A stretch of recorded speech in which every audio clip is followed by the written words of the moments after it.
Buenas tardes a todos, o más bien buenas noches. Ahora vamos a continuar con la segunda parte de la clase, en donde vamos a resolver el ejercicio 5 con la metodología ganadora que aprendimos del ejercicio 6 y vamos a también estudiar un poco acerca de las tuplas.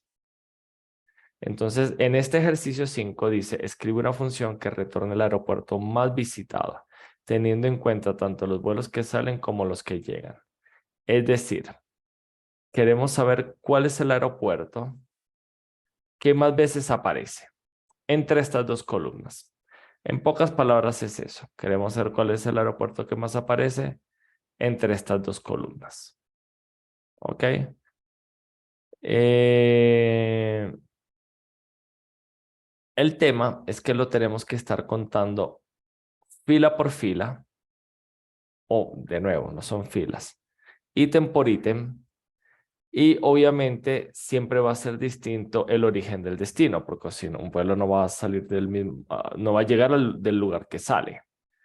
Entonces, tenemos que ir contando al mismo tiempo este aeropuerto y ver si es el que más veces aparece, después este aeropuerto y ver si es el que más veces aparece, y así, ¿ok?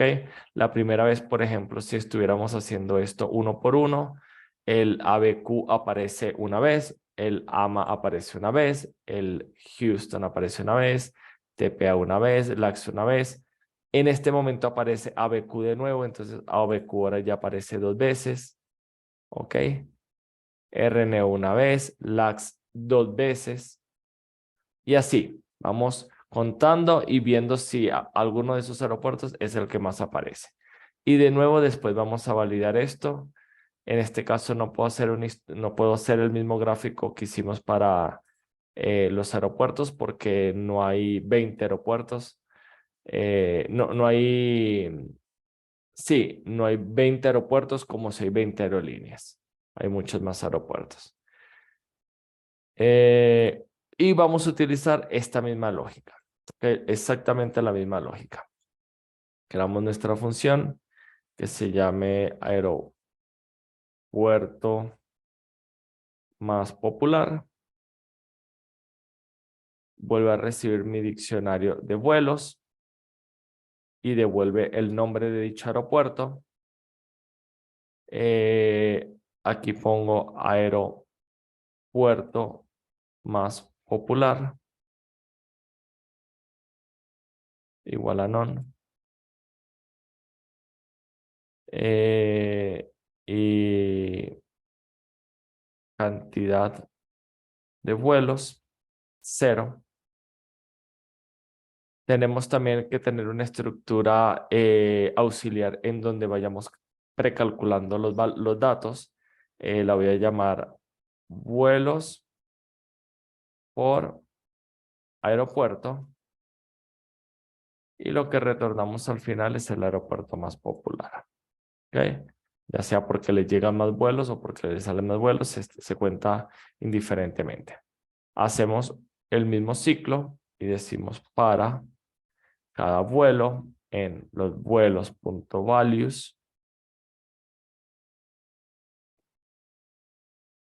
y vamos, en este caso lo que vamos a obtener es el aeropuerto de origen para contarlo y el aeropuerto de destino. ¿Ok? Aero origen es igual a mi vuelo con la llave origen. Y miren que voy a repetir esto para que vean lo sencillo que es una vez que uno ya tiene claro qué es lo que uno quiere programar. ¿Ok? Una vez que ya tengo mi aeropuerto, lo consulto en mi diccionario y vamos a tener aquí de nuevo mi variable veces y decimos vuelo por aero, consulto mi aeropuerto y si no retorno 0 y de una vez incremento las veces. Esto mismo lo voy a hacer aquí, pero con aero destino. ¿Ok? Actualizo mi diccionario con el nuevo valor para mi aeropuerto destino o mi aeropuerto origen y también para mi aeropuerto destino.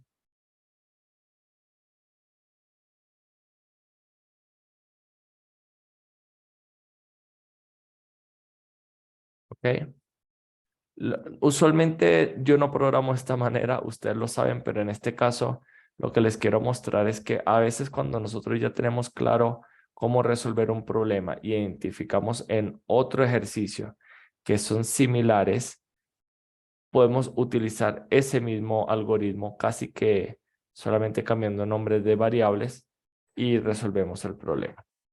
Y acá lo que nosotros preguntamos es si la cantidad de si veces es mayor a la cantidad de veces que tengo de momento, entonces mi cantidad de veces es veces y mi aeropuerto más popular es mi aeropuerto de origen. Y lo mismo aquí abajito. Pero aquí es aeropuerto destino. ¿Ok? Entonces, ¿qué es lo que estamos haciendo? Bueno, voy a poner esto aquí a la derecha. Lo que estamos haciendo es recorriendo cada uno de los ítems y para cada uno de esos ítems vamos tomando el aeropuerto de origen y el aeropuerto destino. Aquí tomamos el aeropuerto de origen, aquí el aeropuerto destino. Consultamos cuántas veces está en nuestra estructura auxiliar y le incrementamos 1 y actualizamos dicho valor de una vez en mi estructura. Y una vez que ya tenemos esa cantidad de veces para este aeropuerto, preguntamos si esas veces es el valor más grande que hay en ese momento. Y si lo hay, es decir, que es mayor a la cantidad de vuelos que es el máximo del momento, actualizo mi variable y actualizo mi aeropuerto. Y lo mismo para el aeropuerto de destino. Consulto mi aeropuerto de destino. Una vez que ya lo obtengo, el nombre, es decir, AMA, TPA, ABQ, LAX, etcétera. Consulto cuántas veces ya tenía ese valor, porque es lo que les digo. Por ejemplo, en este momento ABQ ya apareció una vez. Entonces, ABQ cuando yo lo consulto como aeropuerto destino, me retorna 1 más 1, 2, y eso es lo que yo guardo. Después él vuelve a encontrar ABQ acá, 3, ABQ 4, ABQ 5, ABQ 6. Lo actualizo y vuelvo a preguntar si esa veces, que en este caso es 5 o 6, es mayor que la cantidad de vuelos máximos que hay de momento y lo actualizo y listo. Es el mismo algoritmo que tenemos aquí, lo cual lo hace bastante eficiente. Y vamos a imprimir acá la longitud de mi estructura auxiliar y vamos a imprimirla también para saber cuántos aeropuertos hay. Y acá llamo a mi función. Aeropuerto es igual al aeropuerto más popular. Envío los vuelos y acá yo le imprimo. Aeropuerto, aeropuerto más popular.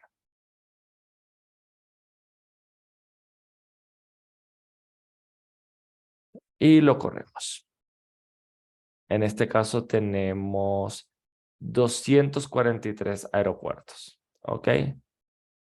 Y el más popular me está diciendo mi código que es ORD. Pues vamos a ver lo siguiente. Mm, mm, mm. Ok, vamos a contar primero cuántas veces aparece ORD como aeropuerto de destino.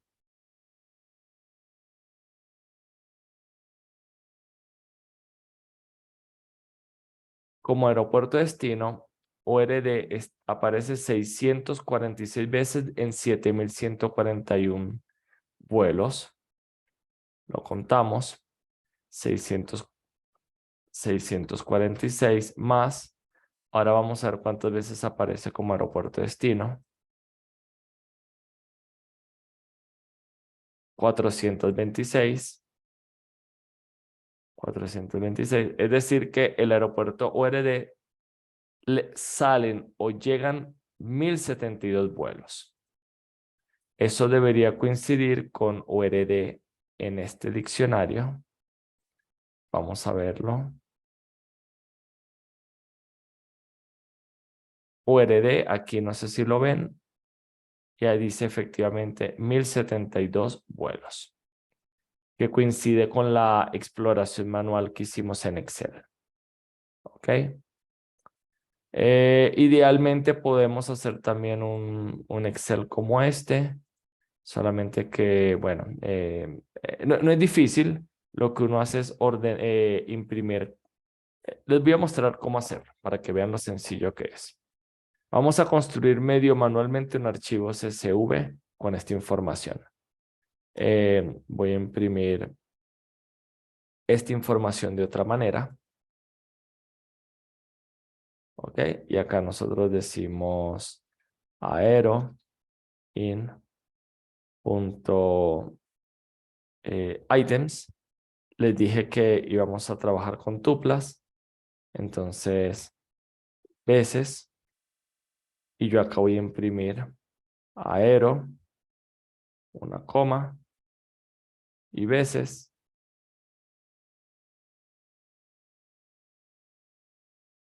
Voy a ejecutar mi función.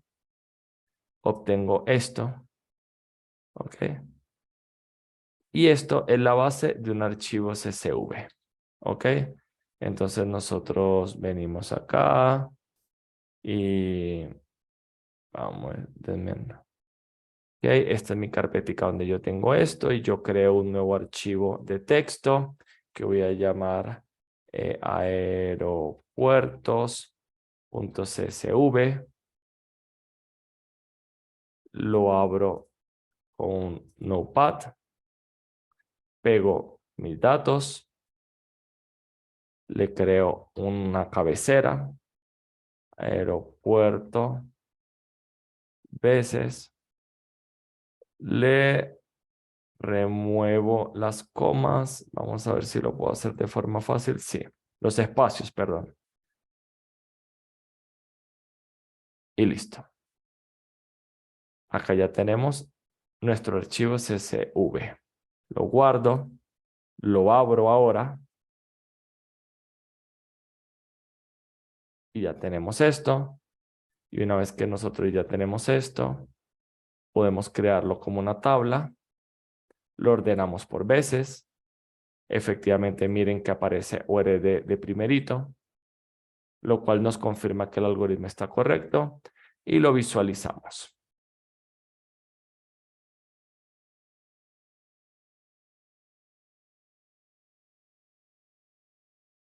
¿Ok? No, este no es el gráfico que yo quiero. Estaba sugiriendo un histograma. Yo prefiero un gráfico de estos. Ahora sí.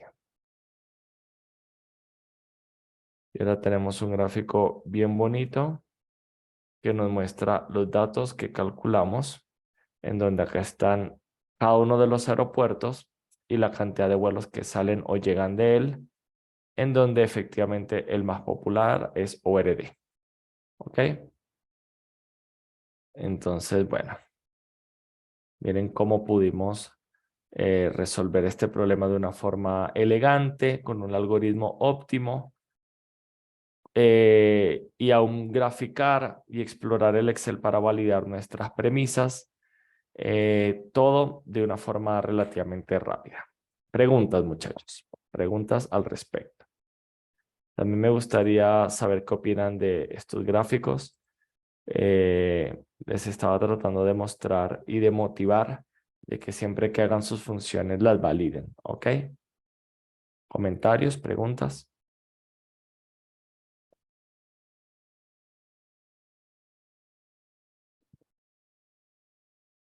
¿Nada? Ok. Entonces, ahora vamos a ver rápidamente un poco más sobre tuplas, ¿ok? Este concepto que estamos viendo acá. Bueno, ya lo borré. pero acá, que hay funciones que retornan dos valores, ¿ok? Y esa operación se llama desempaquetado, pero ya lo vamos a ver. Entonces pasamos a la clase de tuplas.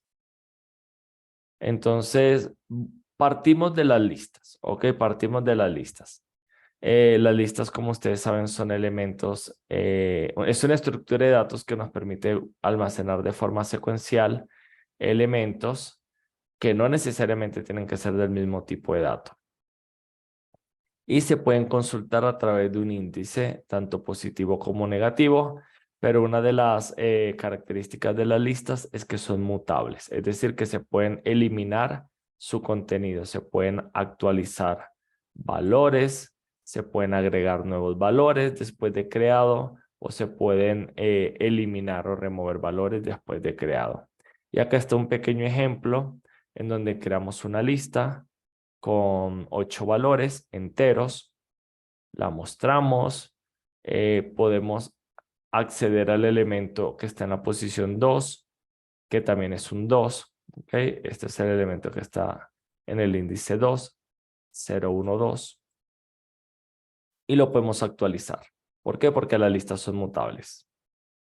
Podemos agregar también un nuevo valor sin ningún problema, y ahora mi lista resultante es este, donde el 2 que tenía en el índice 2 ahora es un 99 y después del 9 se agregó el -1 con la función append. Algo muy importante es que las listas se definen con corchetes, ¿ok? Con corchetes o paréntesis cuadrados, a veces le dicen. Yo prefiero el término corchetes. Las tuplas en Python son muy similares a las listas. También es una estructura de datos lineal. También nos permite consultar sus índices, pero lo que difiere entre las tuplas y las listas es que estas son inmutables. Es decir, una vez que se crearon no se pueden modificar. Y se crean con paréntesis.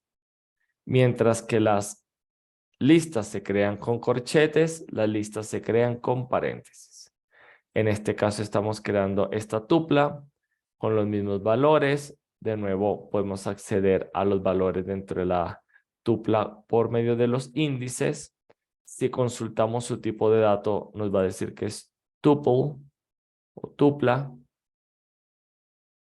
pero no podemos modificarla, ¿ok? Porque es inmutable.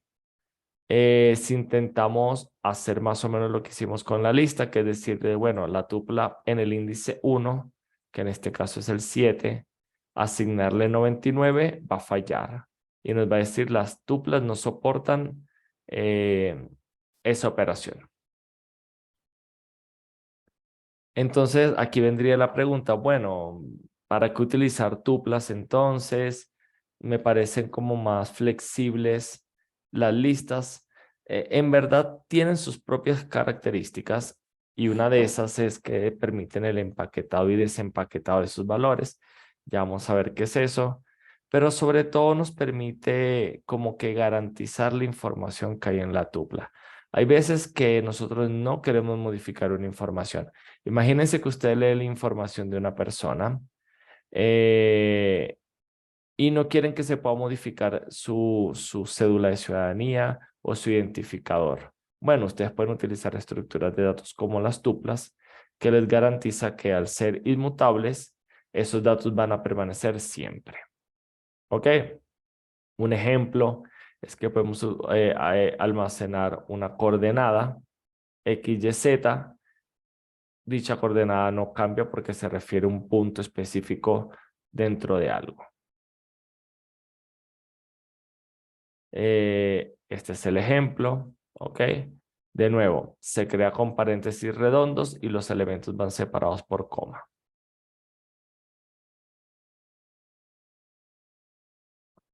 En la práctica, uno se da cuenta que los paréntesis son opcionales, ¿ok? Siempre y cuando ustedes a una variable le asignen una lista de elementos separados por coma, Python va a entender que ustedes están declarando una tupla, pero una buena práctica es utilizar los paréntesis, ¿ok? Una buena práctica.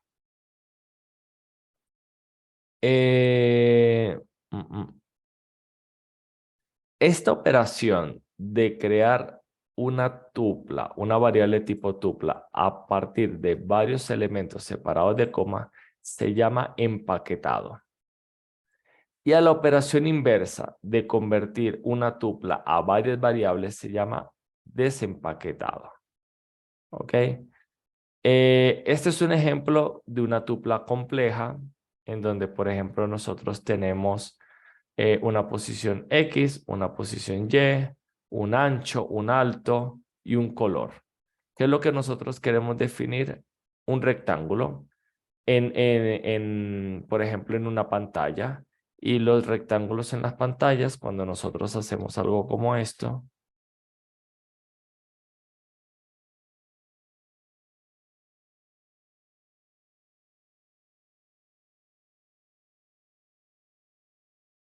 bueno, hubiera sido bueno si esto estuviera lleno. Eh, ok. Nosotros tenemos un X y un Y que están acá. Tenemos un ancho y un alto y un color.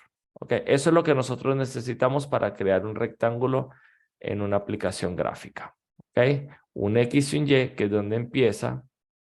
Vamos a ponerlo así.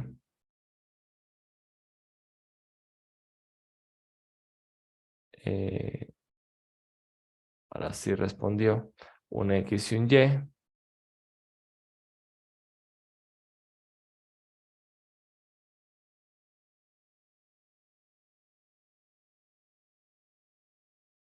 Que no lo está pintando muy bien. Un X y un Y. Después tienen un alto y ancho. Ok. Un alto y un ancho y un color. Entonces, eso es lo que nosotros estamos creando acá. Estamos creando una tupla, porque no queremos que se modifique nuestro rectángulo, que tiene primero el inicio del rectángulo, que es un punto X y un Y. Después tiene otra tupla, que es el ancho y el alto. Y después tiene una cadena, que es el color. Fíjense que las tuplas, al igual de las listas, pueden tener elementos de diferentes tipos de datos. Y acá nosotros, cuando lo imprimimos, tenemos nuestra tupla. Nuestro rectángulo de tipo tupla. ¿Qué es lo bueno de esto? Que al igual que las listas podemos consultar. Entonces, si nosotros decimos rectángulo en la posición 0, nos va a devolver esta tupla. Y si nosotros decimos rectángulo en la posición 0, en la posición 0, nos devuelve el 2, el X. Rectángulo en la posición 0, en la posición 1, nos devuelve el Y, 3. Rectángulo en la posición 1, 0, nos devuelve el 7, que es el ancho. Rectángulo en la posición 1, 1, me devuelve el 4, que es el alto. Y rectángulo en la posición 2, me devuelve el color. Se pueden crear tuplas vacías, ¿ok? Una variable con paréntesis. Sin embargo, no es muy útil una tupla vacía porque las tuplas no se pueden modificar una vez creada. ¿Para qué nos sirve esto? Por ejemplo, si queremos comparar que si una tupla es igual a otra tupla que está vacía, pero con la longitud también lo podemos hacer, que es una forma más eficiente. Entonces, bueno, en la práctica se puede, pero no es muy útil. Es más fácil hacerlo de esta manera. Si queremos crear una tupla unitaria, es necesario que nosotros pongamos una coma aunque tenga un solo elemento. ¿Ok? No basta con los paréntesis y poner un 5. Él les va a guardar simplemente un valor numérico 5. Si ustedes quieren efectivamente crear una tupla unitaria de un solo valor, necesitan utilizar la coma después del primer valor. Miren aquí el ejemplo, que si ustedes crean una variable en donde abren y cierran paréntesis y solamente ponen un elemento, él les va a decir que es una variable del tipo de datos de este elemento. No es una tupla y esto es un número que tiene el 5 y es mutable. No es lo que nosotros quisiéramos hacer en este caso. Esto era lo que les comentaba, que nosotros con el índice podemos acceder a los valores. Podemos utilizar también las operaciones de slicing, podemos utilizar las funciones de longitud, podemos utilizar este tipo de funciones que son de consulta. Lo que no podemos utilizar son las funciones de modificación que tienen las listas, como es el append, como es el insert, como es el remover, el de delete, como es utilizar los corchetes para actualizar un valor específico, etcétera. Pero los valores de consulta, sí los podemos, o funciones de consulta, sí las podemos utilizar. Esto era lo que les comentaba, de que al igual de que nosotros podemos hacer con una tupla la operación de empaquetado, ¿ok? Aquí también estamos empaquetando todos estos valores en la tupla rectángulo. Nosotros podemos hacer la operación inversa, que es el de desempaquetado.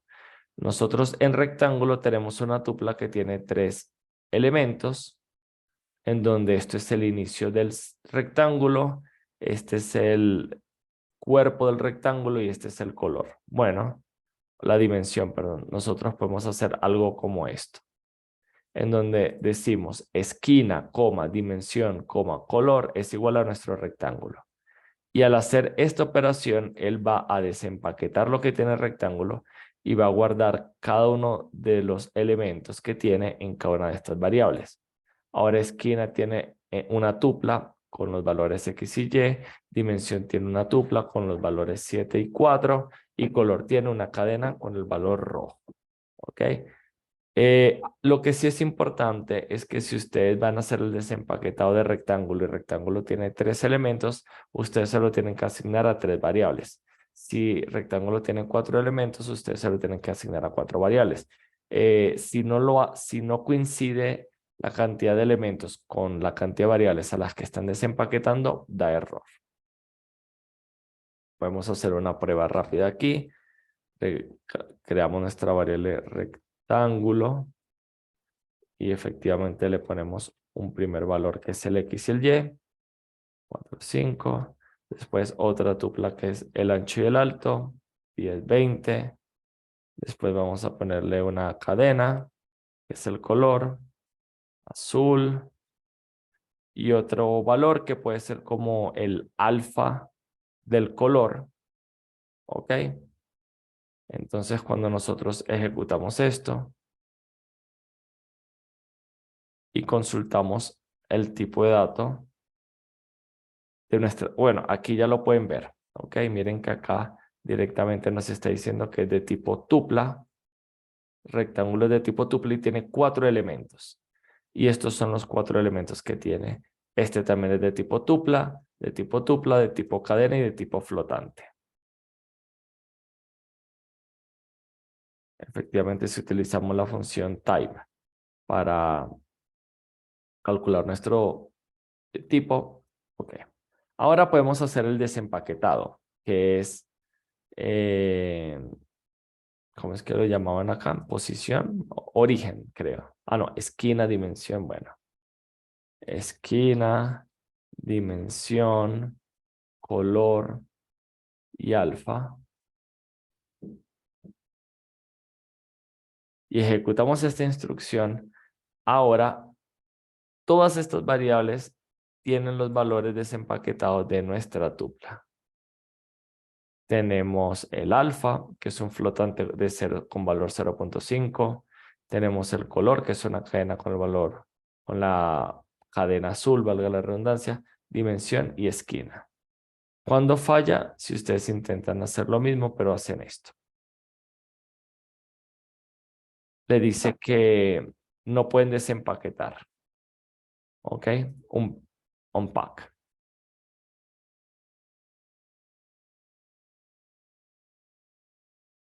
Y bueno, lo que ustedes están viendo acá, bueno, de nuevo, ya lo eliminé, pero cuando nosotros hacemos algo como esto, como for llave, valor en vuelos por aéreo, punto items, lo que está haciendo la función punto items es devolver una tupla y se está desempaquetando en estas dos variables. Es una tupla que tiene la llave y el valor, y nosotros aquí al indicar dos variables, esta tupla se desempaqueta y se guarda en estas dos variables, y por eso la llave tiene un valor y el valor tiene el valor o el cuerpo del ítem. Dicho esto, nosotros podemos, por ejemplo, las funciones pueden retornar tuplas. Hay veces que nosotros queremos que una función no retorne un valor, que retorne dos valores. ¿Ok? Entonces, ¿cómo lo hacíamos? Los guardábamos en un diccionario. Creamos un diccionario y teníamos una llave área y guardamos el área, y teníamos una llave perímetro y guardamos el perímetro. Pero hay veces que lo podemos hacer un poco más eficiente, que es directamente devolviendo una tupla, y nuestra función lo que hace es recibe dos valores, no recibe un valor. Y esto es una de las cualidades de Python que lo hace un lenguaje muy poderoso. En verdad, no todos los lenguajes permiten esto, de que una función retorne dos valores y que se pueda hacer el desempaquetado de esta manera. Python lo permite y es algo muy poderoso. En este caso tenemos una función que se llama calcular área y perímetro.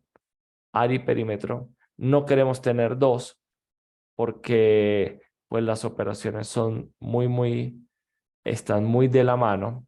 Entonces queremos directamente que nuestra función calcule las dos cosas. Entonces miren que recibe la tupla rectángulo que tiene esta estructura que estamos viendo acá. Y lo que nos interesa es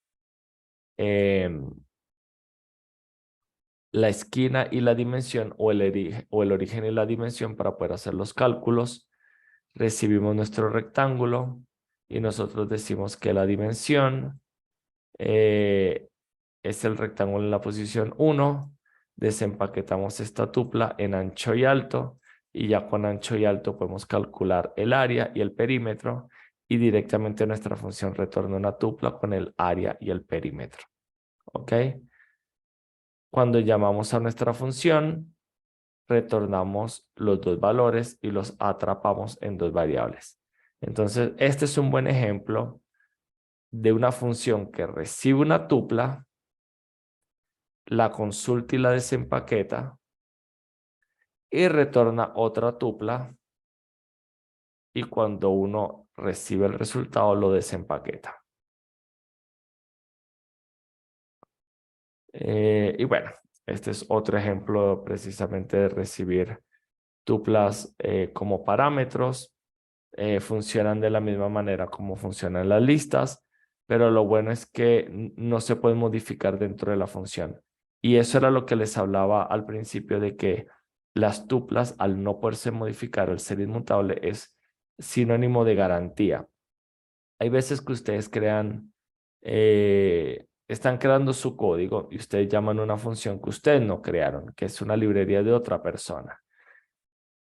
Y ustedes no quieren que bajo ninguna razón esa función les modifique sus variables. Bueno, ustedes las mandan como tuplas. De esa manera la función, en vez de trabajar con listas, trabaja con tuplas, consulta los valores, hace los cálculos, retorna lo que debe retornar, pero ustedes están seguros de que sus variables nunca fueron modificadas. En este caso se está calculando la distancia entre dos puntos, la distancia euclidiana. Entonces tenemos el punto 1, que es una coordenada XY, el punto 2, otra coordenada XY, y se envía a calcular distancia al punto 1 y el punto 2. Se reciben como tuplas, se calcula la diferencia absoluta o el delta X, el delta Y, después la raíz cuadrada de la suma de estos cuadrados, y se retorna la distancia euclidiana. Y ustedes están seguros de que en ningún momento se modificaron sus puntos, y la función simplemente consulta esos valores y trabaja con ellos sin ningún problema. ¿Ok? Entonces, aquí terminaríamos la clase de tuplas. Como les dije al principio, Las tuplas son muy similares a las listas, pero ofrecen seguridad, ¿ok? Son inmutables. Y ofrecen el concepto de empaquetado y desempaquetado, que es algo a veces deseable y muy útil en las funciones, que las funciones puedan retornar más de un valor. ¿Ok? De hecho, es una práctica muy común en librerías de alto nivel. Y ya con esto, muchachos, terminamos la clase de hoy. En la clase que viene vamos a ver un poco más acerca de las tuplas y unos ejercicios. Y en la clase del viernes ya vamos a ver directamente el proyecto y terminaríamos nuestro módulo 3. Ya falta poco. ¿Preguntas, dudas? Voy a parar la clase y si tienen dudas las abordamos. Chao.